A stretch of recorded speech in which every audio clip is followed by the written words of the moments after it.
Bom, então nós vamos ter propriamente essa disciplina chamada Teologia Sistemática. Diferente das teologias sistemáticas que a gente estuda na graduação, aqui nós vamos fazer uma discussão mais crítica da disciplina, tá? Comparar ela com outras disciplinas dentro da teologia.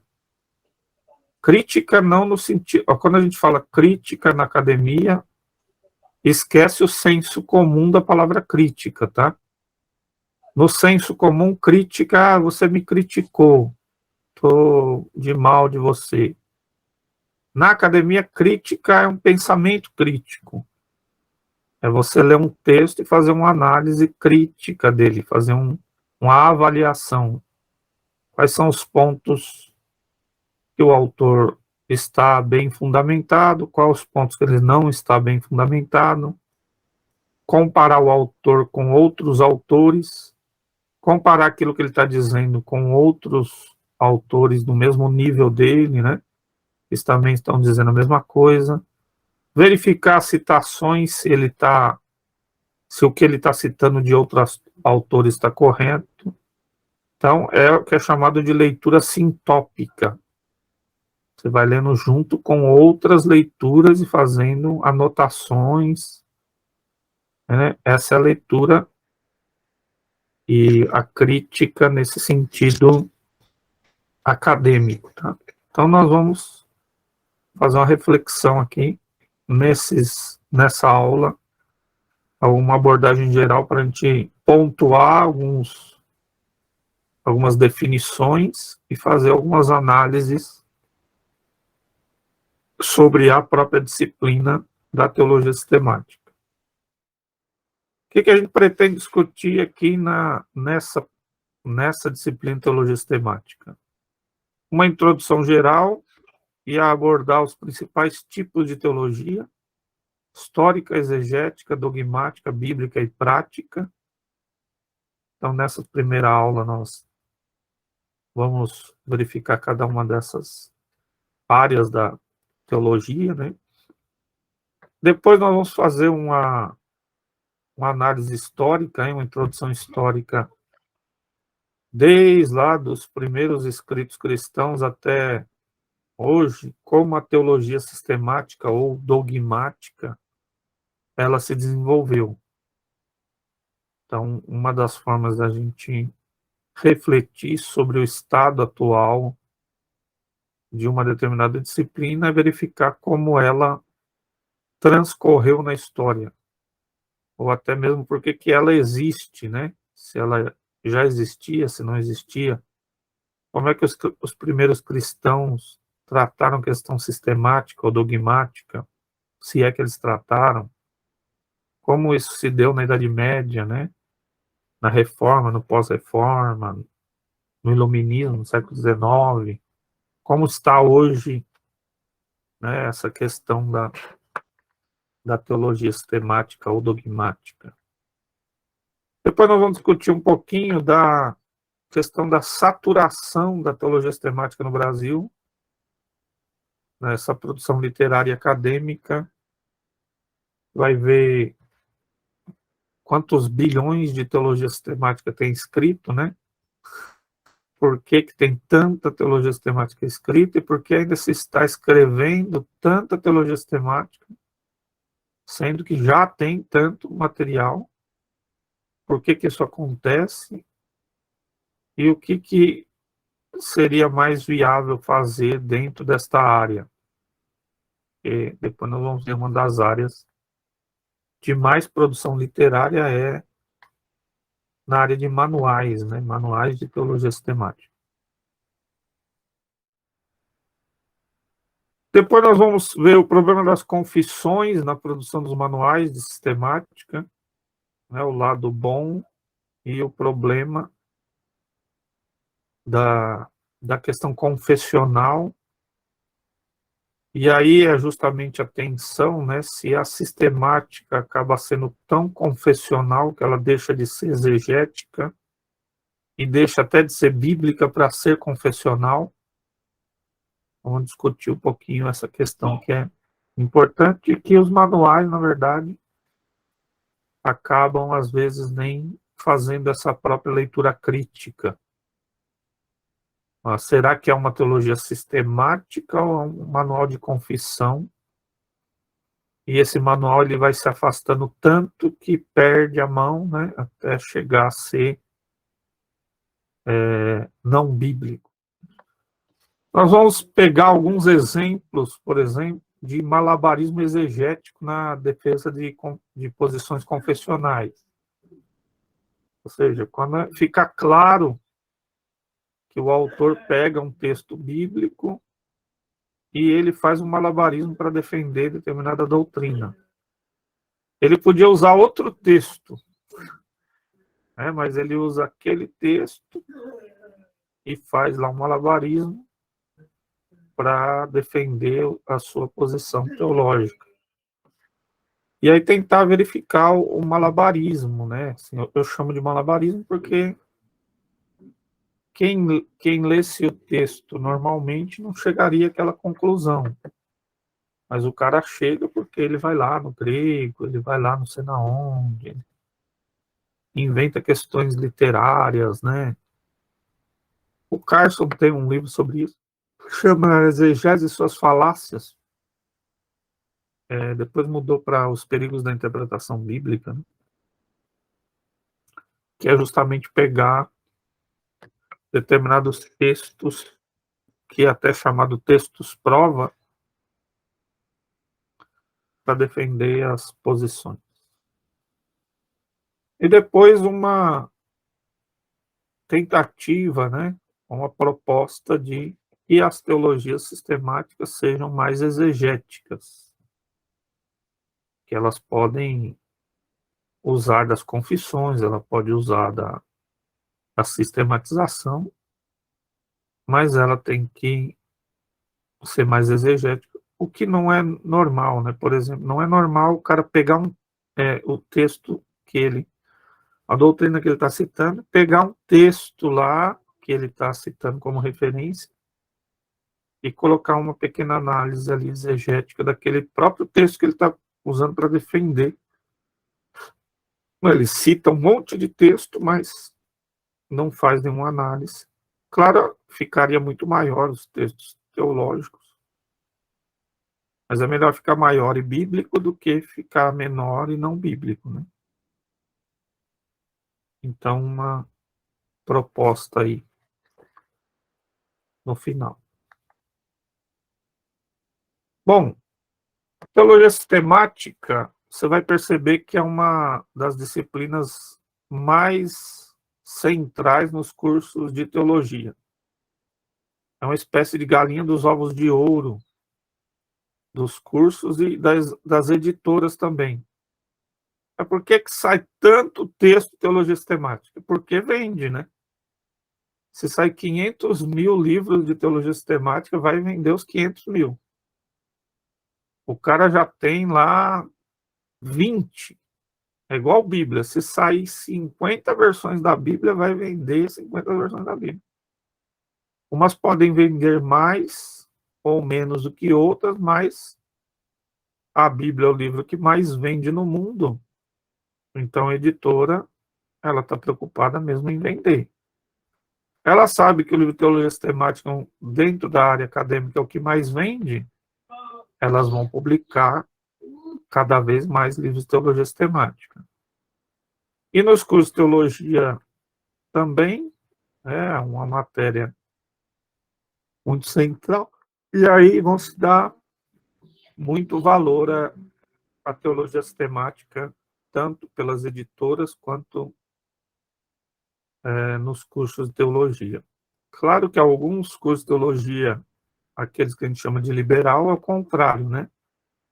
A teologia sistemática, ela é desprezada por colocar outras disciplinas. Então vai entrar lá as famosas ciências da religião, psicologia da religião, história da religião, filosofia da religião, antropologia da religião.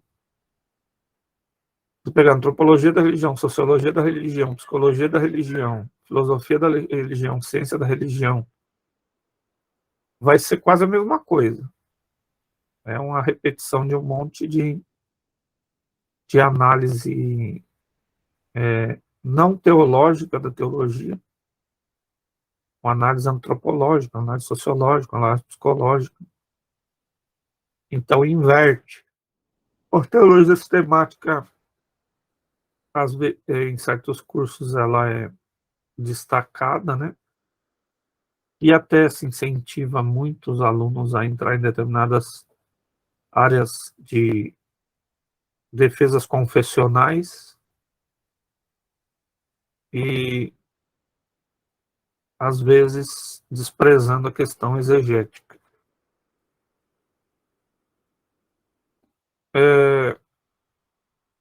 E aí, muitas vezes, essa teologia sistemática é sequestrada pelas confissões teológicas, né? A própria teologia sistemática é uma vítima dessa tendência histórica de afastar outras disciplinas teológicas, que até poderia acrescentar mais força na argumentação da teologia sistemática. Por que eu estou falando isso? Porque é comum o cara da sistemática falar, eu vou para a sistemática para não ir para as línguas originais. Como assim, meu irmão? Como é que você vai fazer produzir e falar sobre doutrina bíblica e se afastar das teologias, das exegéticas e das línguas? Porque é um erro até de princípio. Se você prestar atenção, a maioria das teologias sistemáticas vão citar as línguas originais.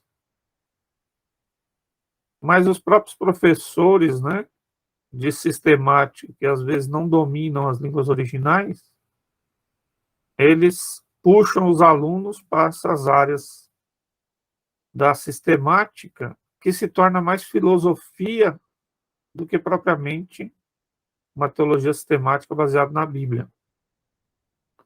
Então, o sequestro da confissão teológica, isso é histórico, né, desde as primeiras confissões teológicas, afastou a teologia sistemática da teologia bíblica, da teologia exegética e fez com que ela perdesse a sua força de argumentação.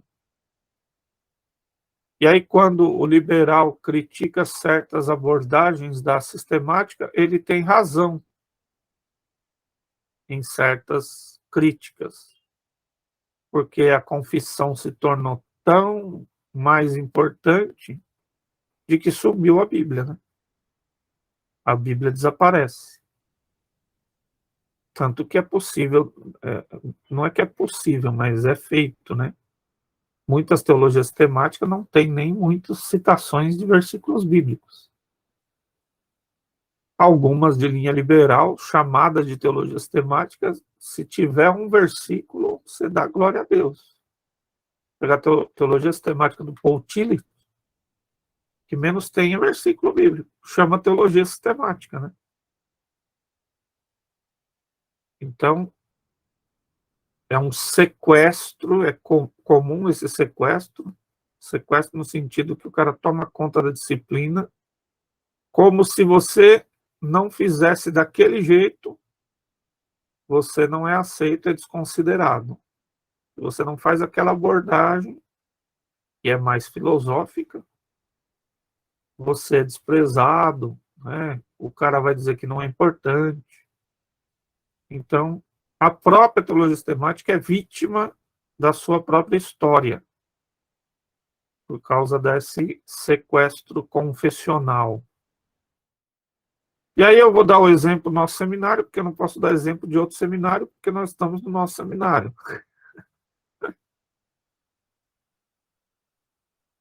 Nós temos, quem estudou lá com a gente o bacharel, a gente tem dificuldade de adotar uma teologia sistemática.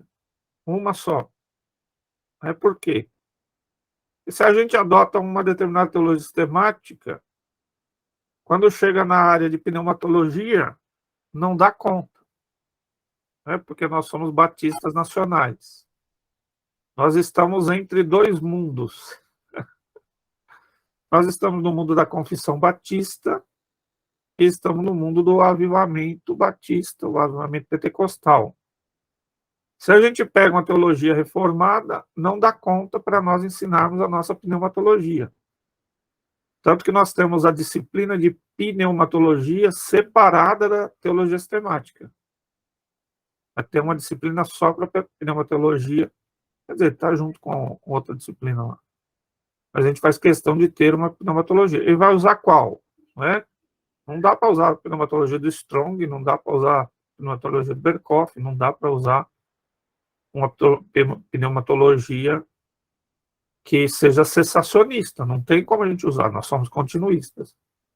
Ao mesmo tempo que a gente não consegue usar uma teologia sistemática pentecostal, porque nós divergimos de alguns pontos da linha pentecostal, né?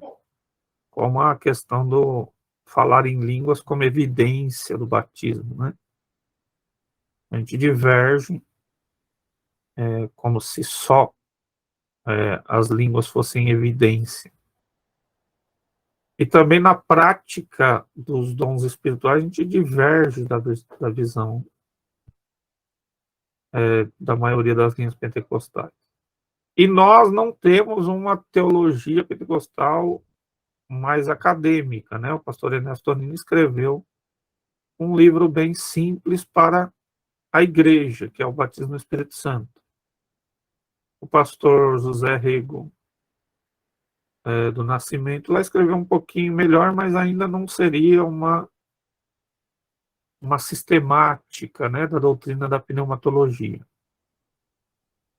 Então, a gente também, autores que são mais parecidos com a linha da pneumatologia, nós não conseguimos usar porque diverge da linha da soteriologia. Porque também nós batistas não somos nem calvinista nem arminiano. Então, se a gente usa uma teologia sistemática, que na parte da pneumatologia ela nos atende, a gente tem problema na soteriologia. Ou na escatologia, porque a maioria das teologias sistemáticas são amilenistas.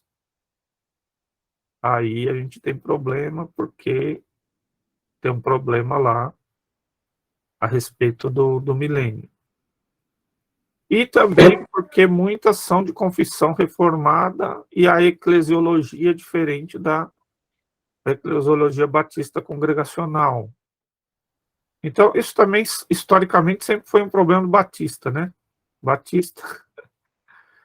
O batista sempre foi, embora nem protestante a gente né? Porque a origem batista é mais anglicana, né? É da linha anglicana, uma divergência na anglicana. Então, mas a gente é mais protestante do que os protestantes, porque a gente sempre questionou muitas das linhas, porque é uma visão congregacional também, né? Faz parte da eclesiologia batista, você fazer uma assembleia e todo mundo tem o direito de questionar.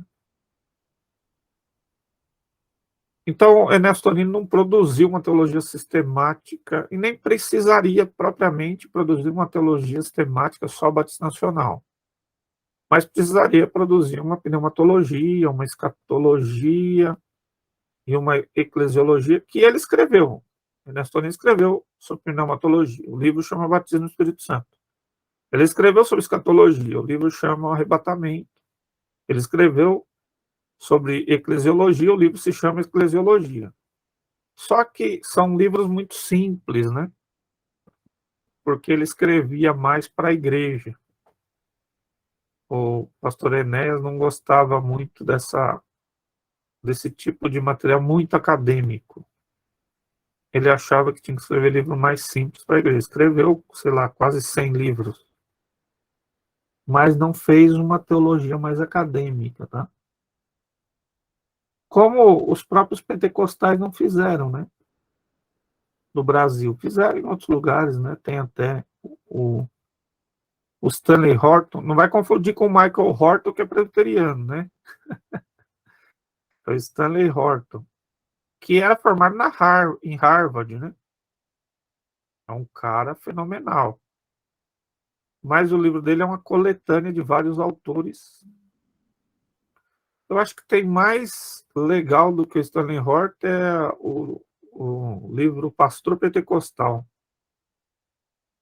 e tem bastante coisa interessante ali sobre várias questões, oração, sobre avivamento, sobre várias questões. Bom, hoje a CPAD produz um material mais amplo, né? A Carisma produz material mais acadêmico, a reflexão também, dentro dessas linhas aí.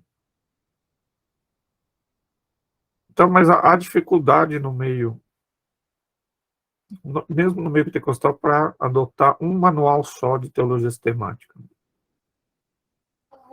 Então, a proposta nossa já inicia na graduação, mas na pós, principalmente, é que a teologia sistemática seja produzida a partir de uma profunda reflexão exegética e bíblica.